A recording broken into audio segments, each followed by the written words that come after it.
Nos encontramos en Espinosa de Cervera, pueblo de la provincia de Burgos, situado entre Caleruega y Santo Domingo de Silos.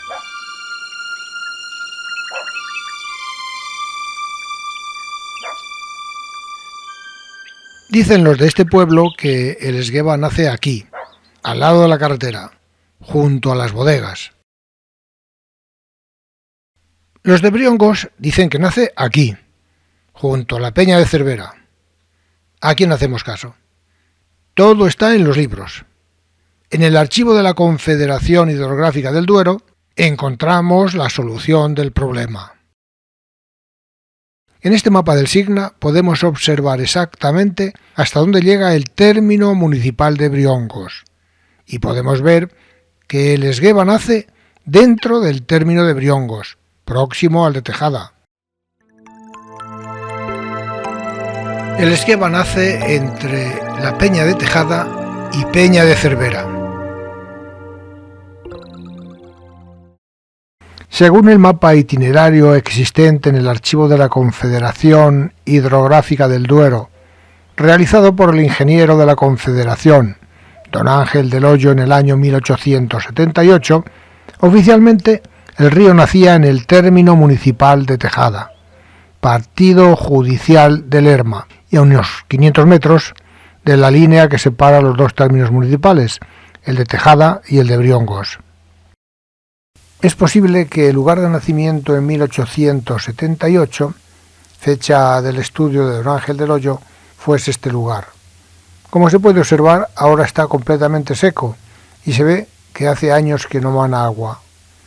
Si hacemos un giro de 180 grados y miramos cauce abajo, vemos una cárcava seca, por la que hace años no corre el agua del manantial. Si seguimos cauce abajo, empezamos a ver agua en el término de Briongos. Es posible que haya bajado el nivel freático y por eso el manantial primitivo en el término de Tejada haya desaparecido. Como decíamos, el agua aparece en el término de Briongos. Entre junqueras, matorrales y otras herbáceas que podemos observar, hay pequeñas corrientes de agua que se unen en un mismo cauce que es el Esgueva.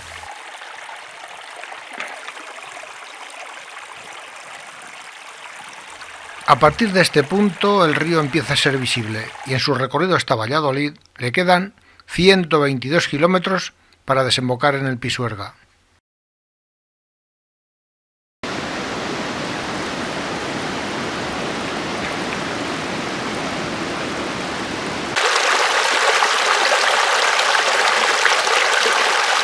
Como un recién nacido, inocente y transparente. Así es el Esgueva a los 1000 metros de su nacimiento. En este plano podemos ver los dos pueblos limítrofes en discordia. Si observamos, el río Esgueva es el que viene por la izquierda de la zona de Briongos y el que viene de Espinosa de Cervera sería un arroyo que se une al Esgueva. Puede haber alguna duda entre Tejada y Briongos, pero no con Espinosa de Cervera, que no aparece como lugar oficial de nacimiento. A partir de la unión de los dos cauces, el Esgueva se dirige a Valladolid, pasando por 13 pueblos de la provincia de Burgos, 1 de Palencia y 16 de Valladolid, incluida la ciudad. Al llegar a Pinilla-Trasmonte, encontramos uno de los puentes más significativos del recorrido, con 5 arcos en su origen. Actualmente tiene 4.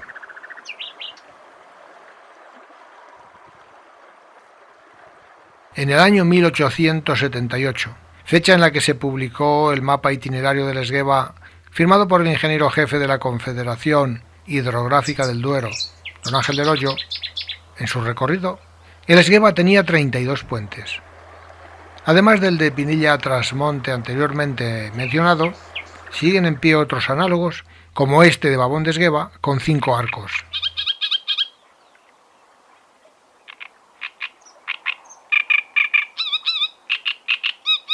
Siguiendo río abajo, vemos este de Santibáñez de Esgueva, en esta impresionante ribera, con 4 arcos.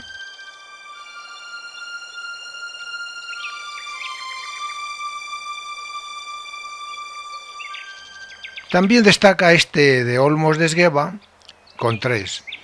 Pero hay otros puentes de los que el Esgueva se siente orgulloso al pasar entre sus arcos y hasta parece que el rumor de sus aguas dejan sentir su alegría.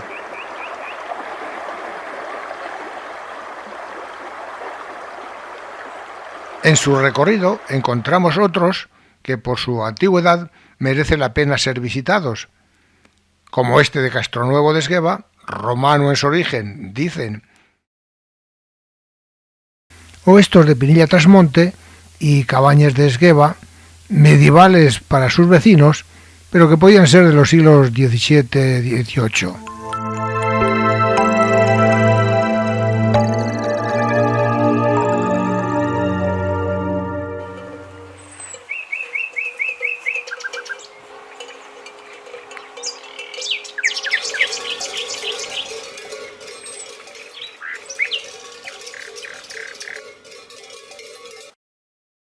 También había 6 pontones de sillería y madera y 4 puentes de madera.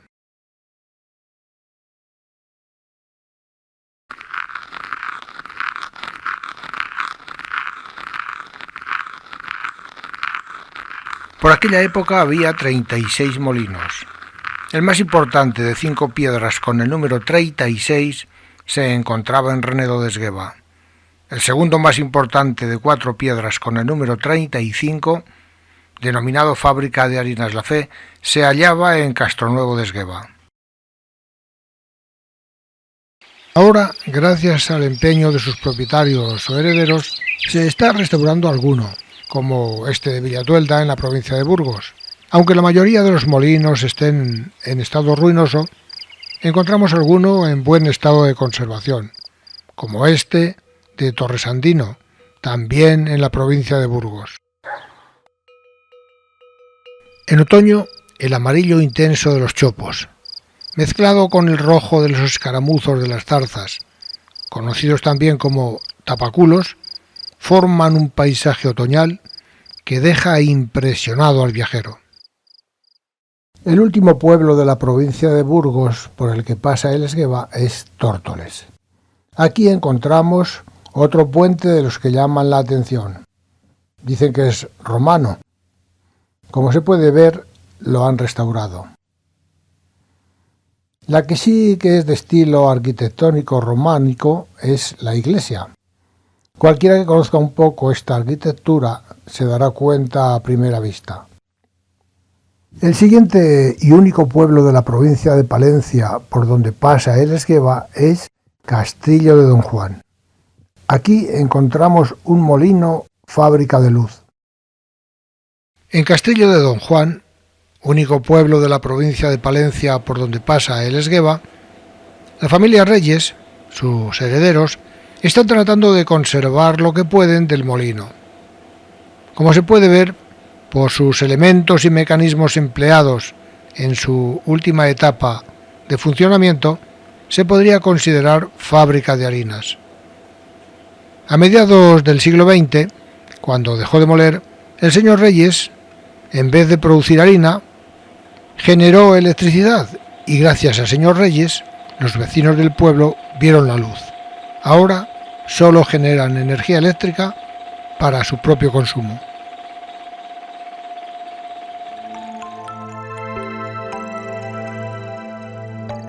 En Villovela de Esgueva, en la provincia de Burgos, encontramos otro molino reutilizado en la posguerra para producir electricidad que también daba luz al pueblo.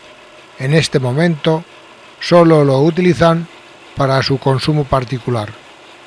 Las potentes eléctricas se comieron a estos pequeños pero valientes emprendedores. En Villovela hubo 2 molinos. Detrás de los chopos que están al final de la viña se esconde lo que queda del otro después de ser abandonado.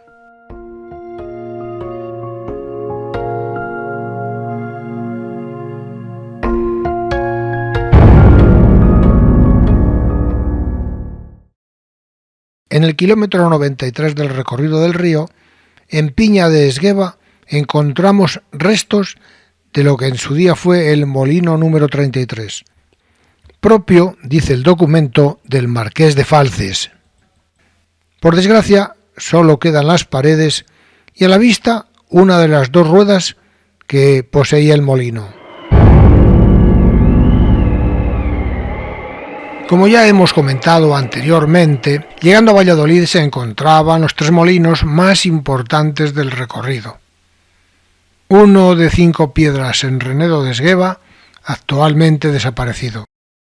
Este de Olmos de Esgueva de 4 piedras con el número 34, hace años fue restaurante.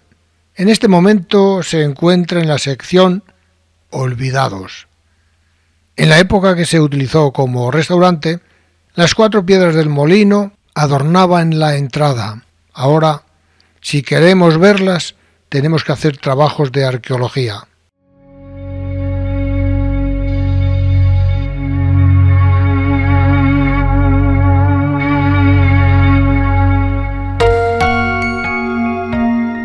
A tan solo 3 kilómetros de este de Olmos encontramos el molino número 35, también de 4 piedras, denominado Fábrica de Harinas La Fe, construido en el año 1862. A principios del siglo XX, hacia 1912, se construyó un edificio anexo para fabricar electricidad. Estuvo en funcionamiento hasta mediados del siglo pasado. Es posible que muchas personas piensen que los molinos se encontraban sobre el cauce del río.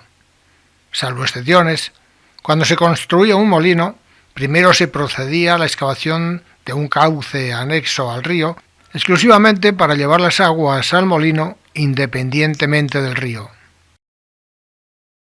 En este dibujo podemos ver el cauce artificial que lleva el agua al molino y en paralelo el Esgueva que sigue su cauce normal. Ahora vemos el azud o pesquera y desviación del cauce que lleva el agua hacia el molino Fábrica de Harinas La Fe.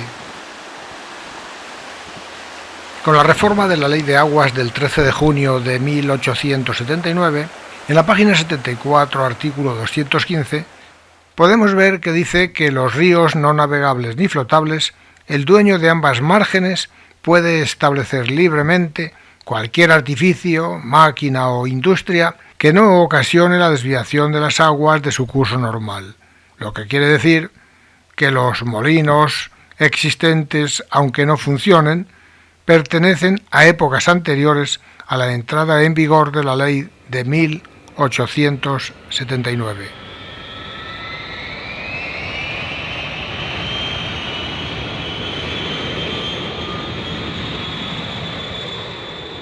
A medida que vamos avanzando río abajo, el valle cada vez es más valle, y cuando llega la primavera se convierte en un tapiz de múltiples colores que alegra la vista del visitante.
En su recorrido río abajo encontramos restos de algunas edificaciones que en su día tuvieron su importancia, pero que ahora solo son ruinas, como ocurre con este convento de Santa María de los Valles en Torresandino, construido entre finales del siglo XIII y avanzado el XIV.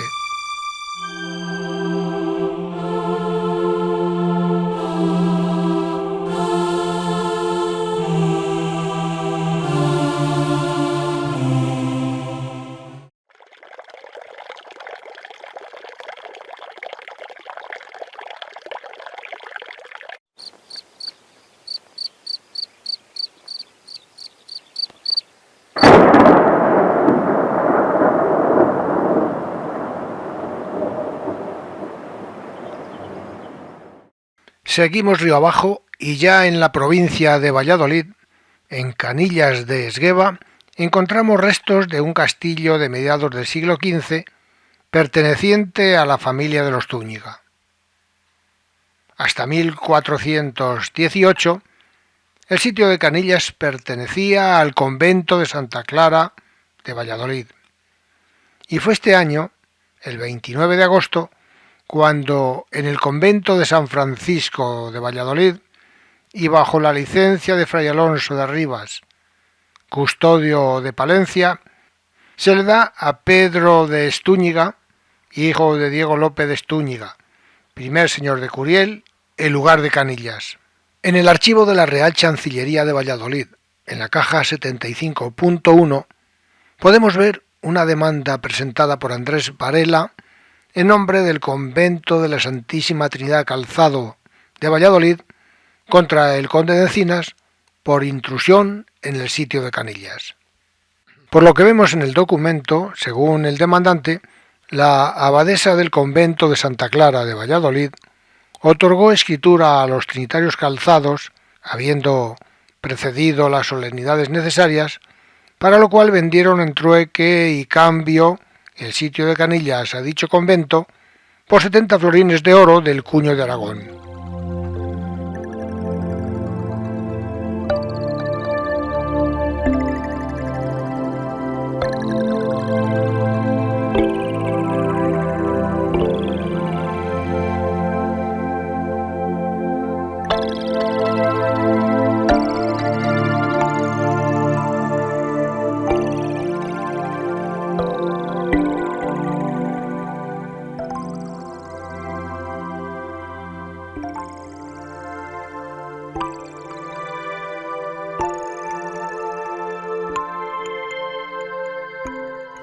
Dejamos Canillas y vamos a buscar la última ruina histórica que se puede observar desde la carretera del Valle. En Piña de Esgueva encontramos la Torre de Mazariegos, restos de una iglesia que perteneció a un asentamiento medieval situada a unos 2 kilómetros de Piña. Pero no todos son ruinas. En Encinas de Esgueva podemos ver un palacio o castillo en buen estado de conservación. Fue construido entre finales del siglo XIV y principios del XV por don Diego López de Estúñiga, conde de Encinas y primer señor de Curiel. Estuvo en manos de varias familias. En el siglo XVI, la familia Zúñiga vende el castillo a don Antonio del Río Aguilar. Después pasó por varios propietarios. A mediados del siglo XX lo compra el Ministerio de Agricultura y lo utiliza como almacén de cereal. Actualmente, el titular del castillo es la Dirección General del Patrimonio Cultural de la Junta de Castilla y León.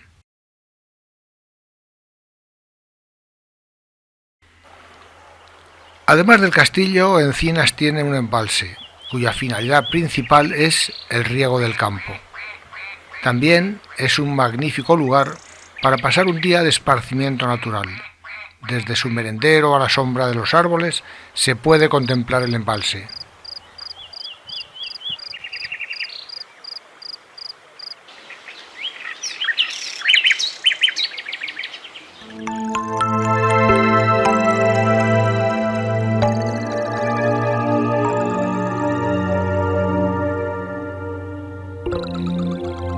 Seguimos río abajo y encontramos otro castillo, el de Villafuerte de Esgueva, construido por la familia Franco en el siglo XIV. Al parecer, esta familia era judeoconversa, procedía de Toledo y adquirió el señorío de Villafuerte.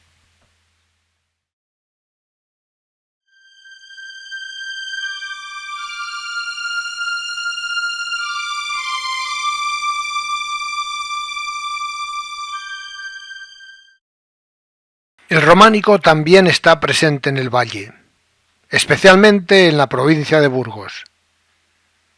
Empezamos en Oquillas, y sobre elevada del pueblo encontramos la iglesia románica de San Cipriano.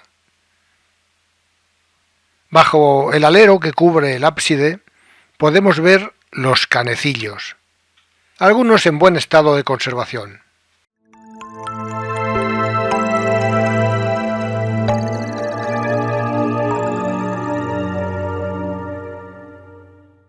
En Babón de Esgueva encontramos esta iglesia en la que el románico juega un papel importante. A primera vista se puede observar este estilo arquitectónico. En Santibáñez de Esgueva, debido a su elevación sobre el nivel de la carretera, el viajero percibe rápidamente la presencia de la ermita de San Salvador. Esta obra arquitectónica románica en su origen y con algunos retoques caseros llama la atención a primera vista.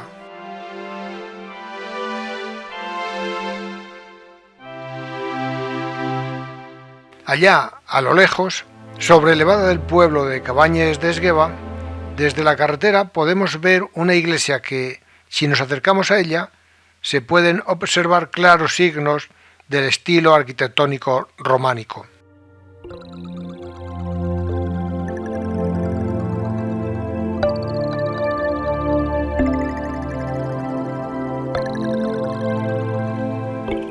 La iglesia de Pinillos de Esgueva es una isla sobrelevada del nivel de las calzadas que la rodean.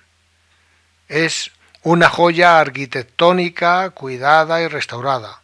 El ábside, bordeado por el camposanto, brilla con luz propia. La forma cilíndrica que vemos en la pared norte de la torre es la escalera de caracol que da acceso al campanario.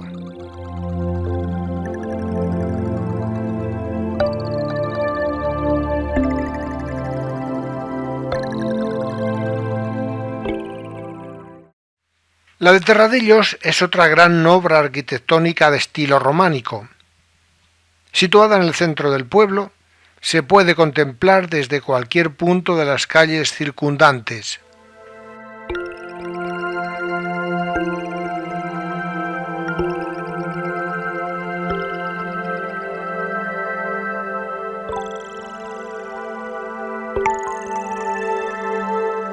Esta iglesia de Villatuelda, situada en extramuros, es otra obra arquitectónica en la que el románico se puede apreciar a simple vista, aunque, como ocurre habitualmente, suele mezclarse con otras corrientes arquitectónicas.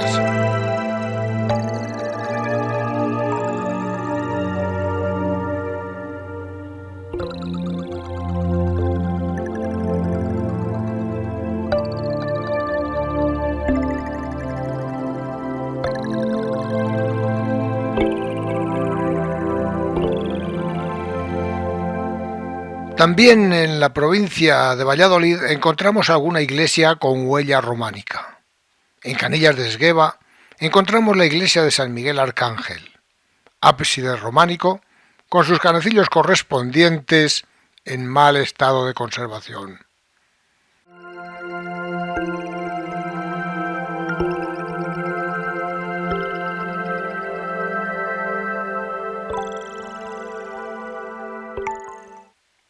La torre es de construcción posterior al siglo XVI.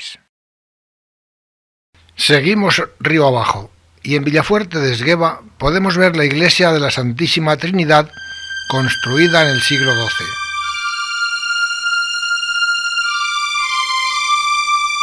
En Piña de Esgueva encontramos una iglesia con el ábside muy deteriorado y con algunos intentos de restauración no muy acertados.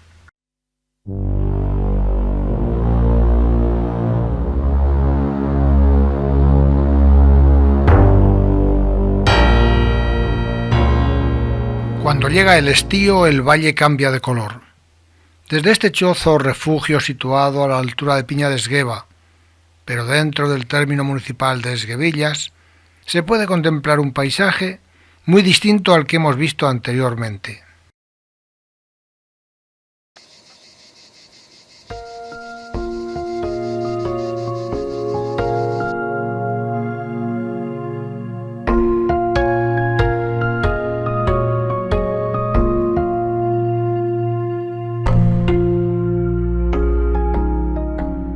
Desde esta casa del monte de Villanueva de los Infantes se puede contemplar el valle. Por su situación en el borde del páramo, algunos privilegiados pueden disfrutar del paisaje.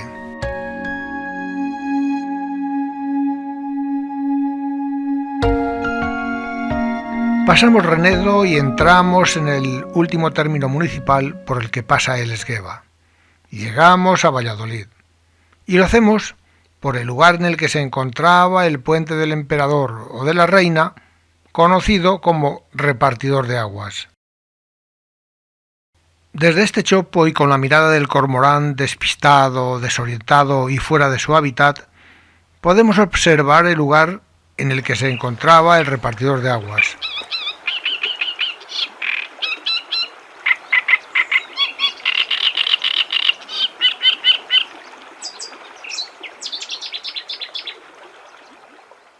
Como podemos ver en el dibujo, hasta el puente del Emperador o de la Reina llegaba un solo cauce, que era la Esgueva Madre. A partir del puente salían los dos brazos, el ramal norte por la derecha, que pasaba por el centro de la ciudad, y el ramal exterior o sur por la izquierda, que bordeaba la ciudad.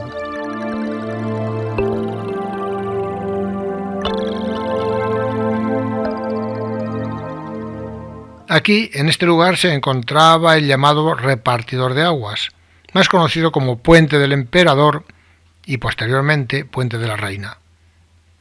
Debido a las frecuentes inundaciones que se producían en la ciudad de Valladolid, se mandó construir un puente con dos arcos de donde partían las dos esguevas.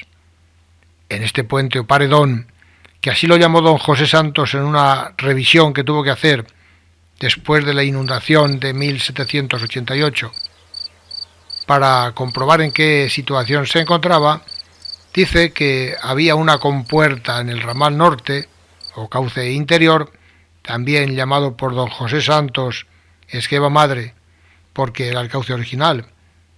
En épocas de lluvias intensas, como el ramal norte o interior tenía poco cauce, se desbordaba con facilidad.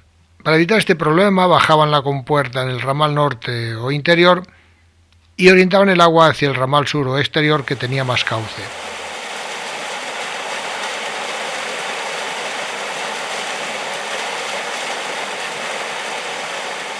Desde el puente de Vadillos hasta el puente del Emperador había 4.100 metros.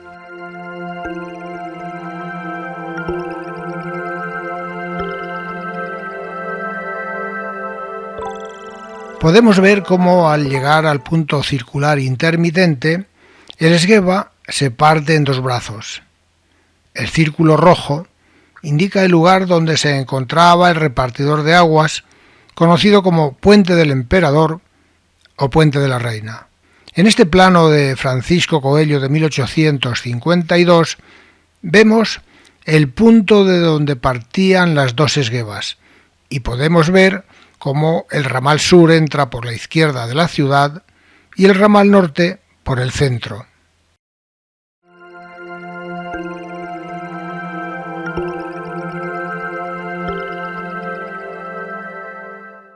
Estamos mirando esta panorámica desde la ronda este, sentido Renedo, y vemos las dos esguevas.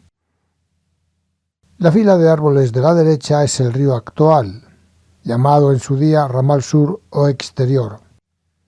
A la izquierda vemos una fila de chopos, es lo que queda del ramal norte o interior.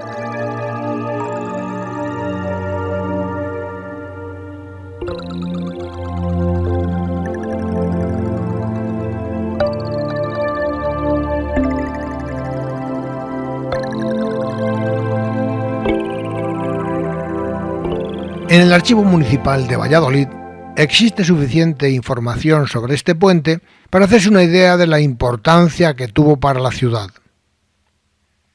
En esta carta de pago de 1642 podemos ver lo siguiente. El ayuntamiento acuerda, se le dé al hermano Fray Alonso, ermitaño de Nuestra Señora de los Santos, 12 reales por cuidar las compuertas de la Puente del Emperador. Recibí del señor Francisco de Palacios, mayordomo de propio desta ciudad de Valladolid, 12 reales que por acuerdo de la dicha ciudad ha mandado dar de limosna a Nuestra Señora de los Santos, que por la guarda de las compuertas de la puente del emperador, y por verdad que le doy esta carta de pago firmada de mi nombre en Valladolid, en 30 de diciembre de 1642 años.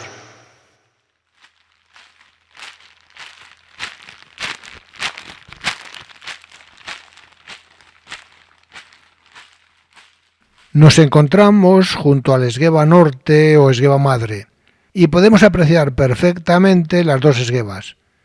Y en el movimiento de cámara seguimos el cauce del río actual hasta llegar al viaducto de la Ronda.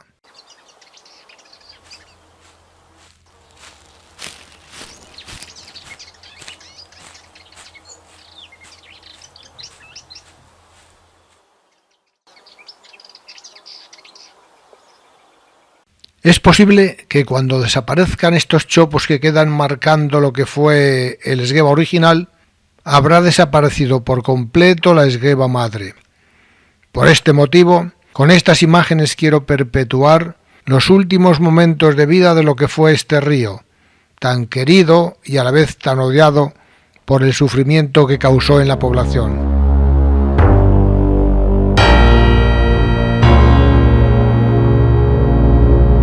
Aquí vemos este chopo víctima del temporal y de los años. Cuando caigan todos, habrá desaparecido el último testimonio que da fe de que por este cauce pasó la esgueva madre, la que entraba por los arcos del Prado de la Magdalena y cuando se enfurruñaba ponía los pelos de punta al más valiente de la zona.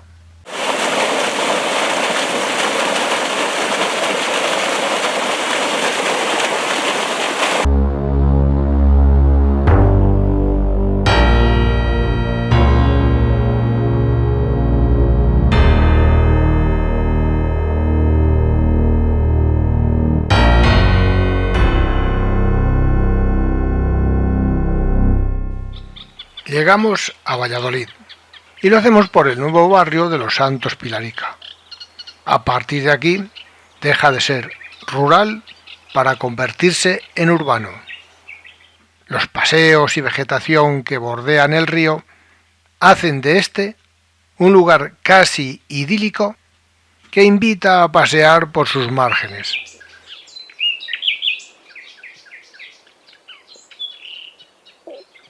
Llegamos a la Pilarica y desde el puente llamado popularmente de la Tía Juliana, pero que su nombre oficial es Puente Encarnado, contemplamos una esgueva en estado natural, casi salvaje.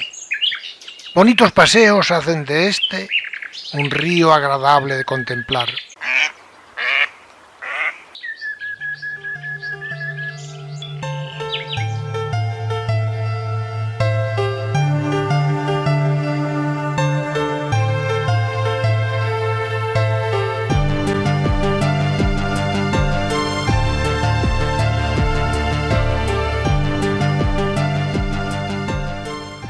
Seguimos avanzando y ese río agrícola se convierte en un río ilustrado.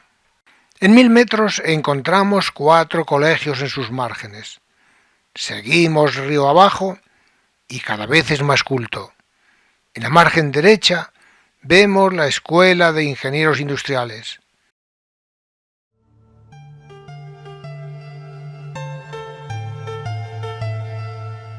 Seguidamente el aulario.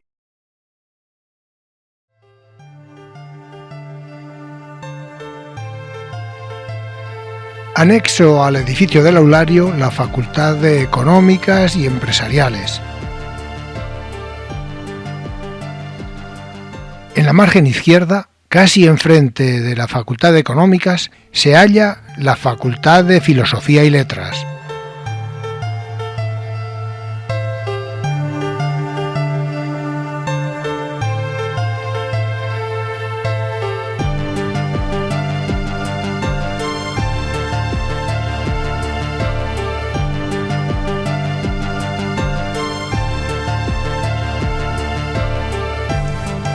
Enfrente de Filosofía, la Facultad de Comercio, antes denominada Empresariales.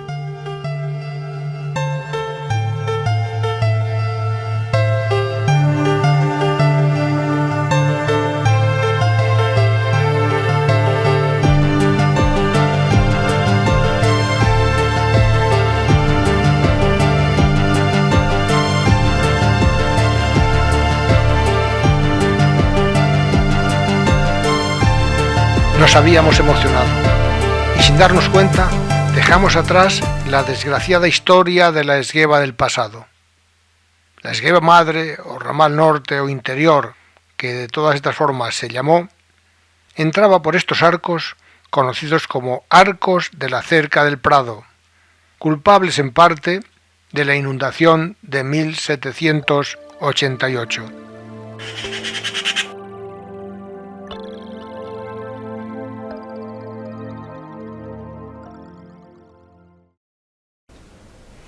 Todo el mundo conoce las inundaciones que se produjeron como consecuencia de las riadas del Esgueva.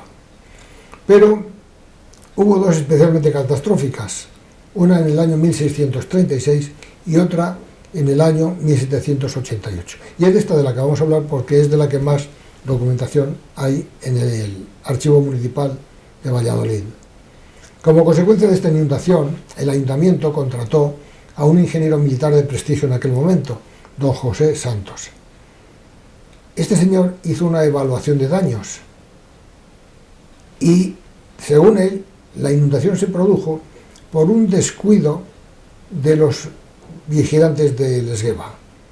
Ya hemos comentado que en el ramal norte, en el puente de la Reina, había una compuerta que cuando se preveía inundación se bajaba, se orientaba el agua hacia el ramal sur, que tenía más cauce, emitía lógicamente mayor caudal, y de esa forma se evitaba en teoría la inundación.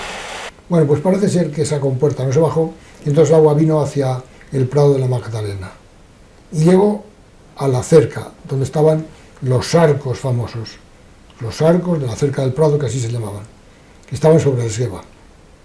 Todos tenían una reja y los que estaban sobre el río, esas rejas se subían y se bajaban dependiendo de la situación.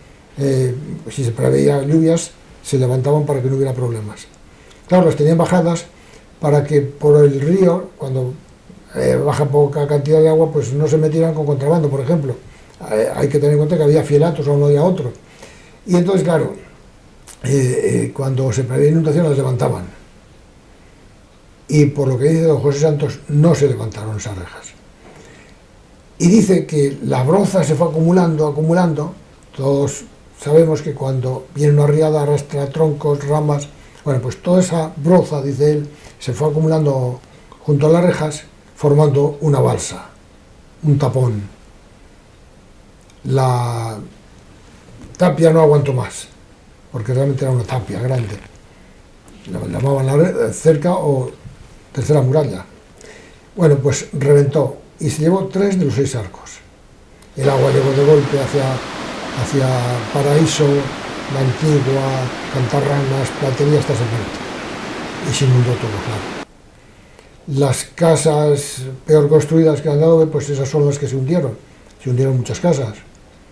Las que tenían mejor cimentación, pues no se hundieron. Posteriormente, el ayuntamiento sacó una normativa en cuanto a la construcción para evitar este problema, que veremos después. Además hubo otro problema, y fue el Pisuerga, que venía muy crecido.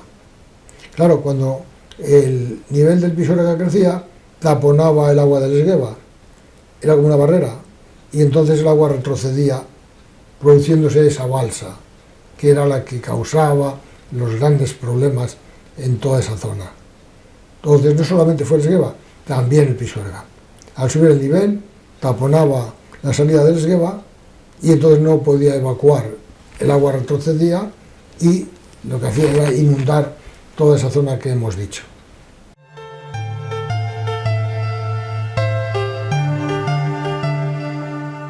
Después de la gran inundación del año 1788, se aprobó una normativa relacionada con la cimentación de las casas. Y decía: Todas las obras de locales desolazados, a calles principales y de tránsito de carros o coches, se han de empedrar o solazar desde el pavimento de los empedrados hacia arriba con 3 hileras de sillería, dejando la primera 4 o 6 pulgadas más profundo que la superficie del empedrado.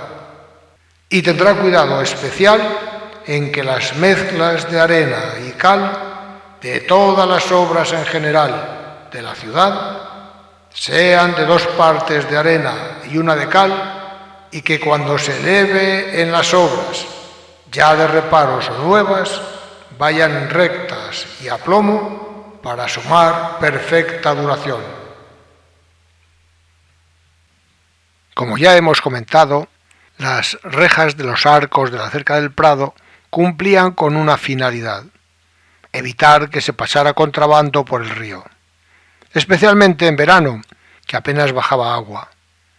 A un lado y a otro de los arcos había 2 puertas de entrada con sus fielatos correspondientes. A la izquierda se encontraba el Portillo de la Pólvora. Se hallaba en lo que hoy es la plaza de Louis Braille. Y como en todas las puertas de entrada a la ciudad, tenía su fielato. En esta recreación actual se puede ver en qué punto se encontraba el fielato del Portillo de la Pólvora.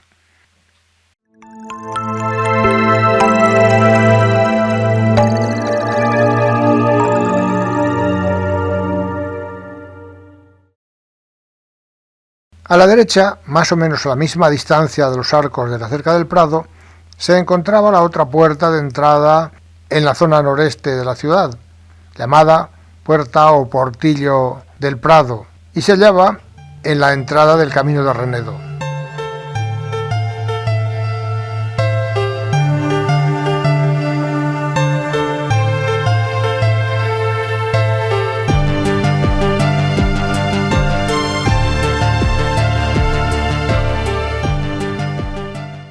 En este lugar se encontraba la Puerta del Prado.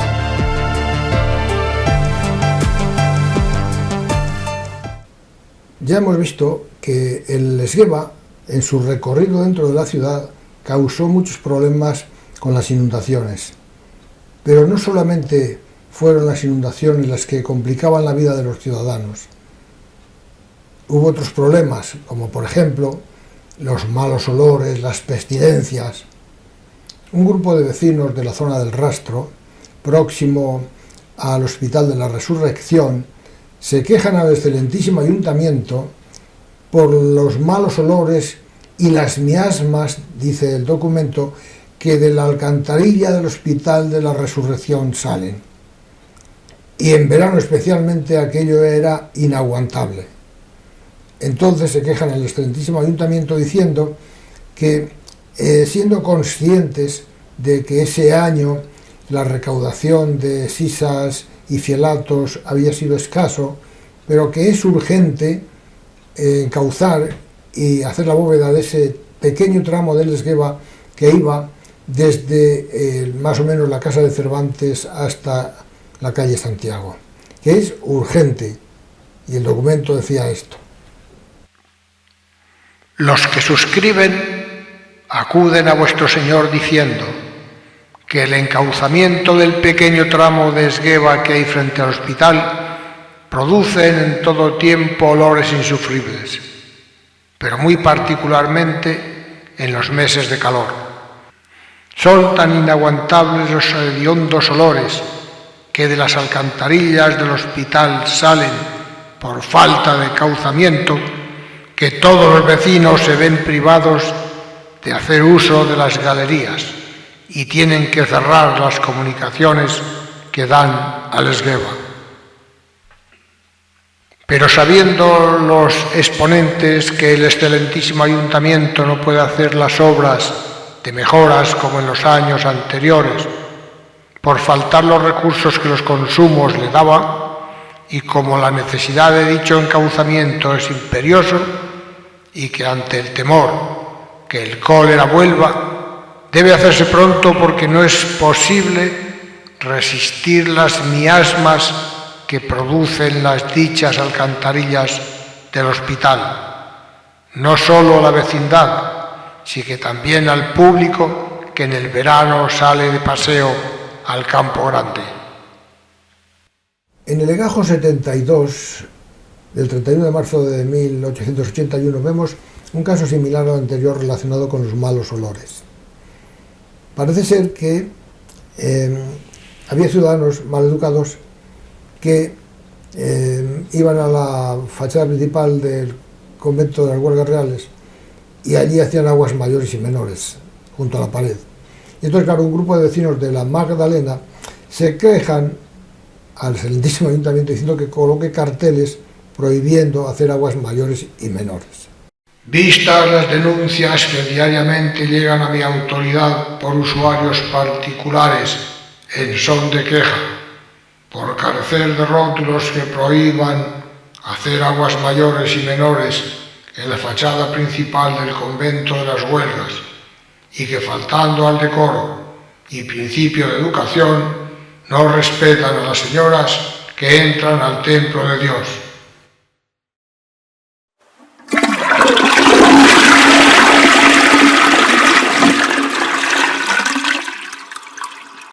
Claro, yo me imagino como vecino de esa zona pasar por allí y ver a la gente haciendo sus necesidades y los malos olores que de allí salían, claro. Entonces el ayuntamiento decide construir un evacuatorio junto al puente de la Virgencilla, que se encontraba en la intersección que hoy es calle Seix i Fores, Ramón y Cajal y Paraíso, ahí próximo al clínico. Bueno, pues ahí dice que había un tablado y sobre él pues hace una especie de caseta con tablas que tenía el ayuntamiento, hacen 6 orificios, lo vemos en el dibujo, un plano dibujo del ayuntamiento, que está en el archivo municipal, y se puede apreciar pues esos 6 orificios donde se meterían los ciudadanos o ciudadanas que tenían un apretón y se apuntaban que caía al río, y si no... ¡Y sin manguera! La manguera, ¿dónde está? ¿Dónde está la escalera? La manguera, ¿dónde está? No perdamos el control. La manguera, ¿dónde está? Ahí quedaría. Letrinas inmundas. ¿Y qué pasa con los ciudadanos que pasaban por el puentecillo y los ruidos que tenían que escuchar?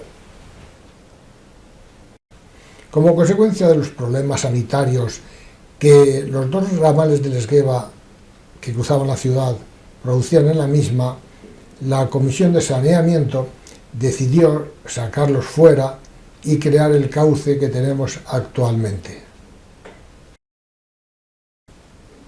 En 1890, don Recaredo Uhagón presentó su proyecto de saneamiento de Valladolid y en él figuraba sacar los 2 ramales del Esgueva de la ciudad.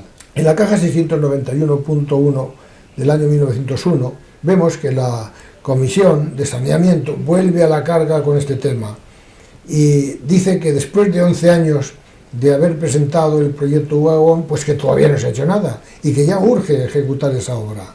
Y además dice que hay un estudio de fallecimiento de niños menores de 5 años que de 138 no llegan a esta edad.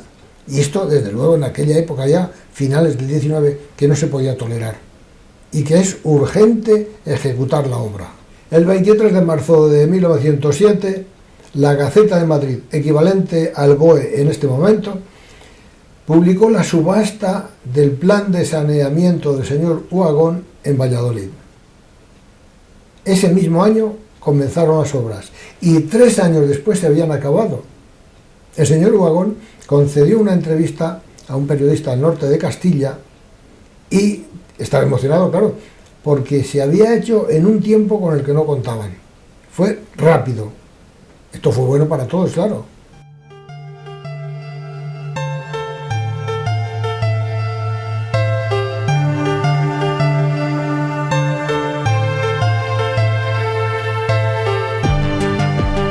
...80 años después de esta gran obra, el río fue remodelado y se crearon bonitos paseos por donde los ciudadanos y ciudadanas pasean diariamente disfrutando del ambiente.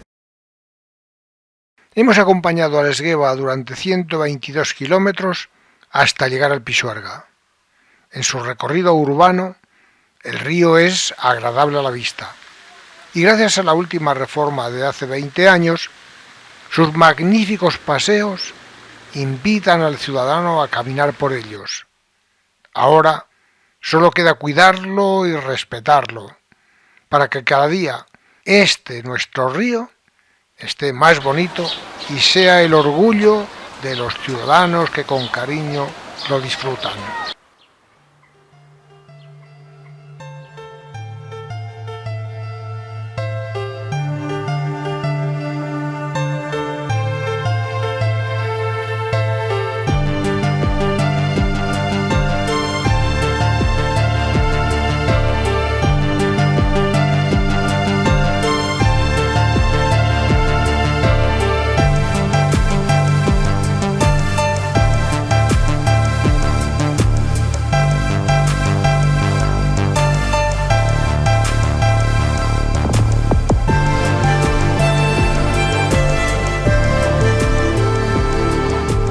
De momento lo dejamos aquí. Podíamos seguir contando historias relacionadas con el Esgueva, pero no tenemos tiempo. Así es que vamos a seguir hasta el final del recorrido del nuevo cauce que se acabó de construir en 1910.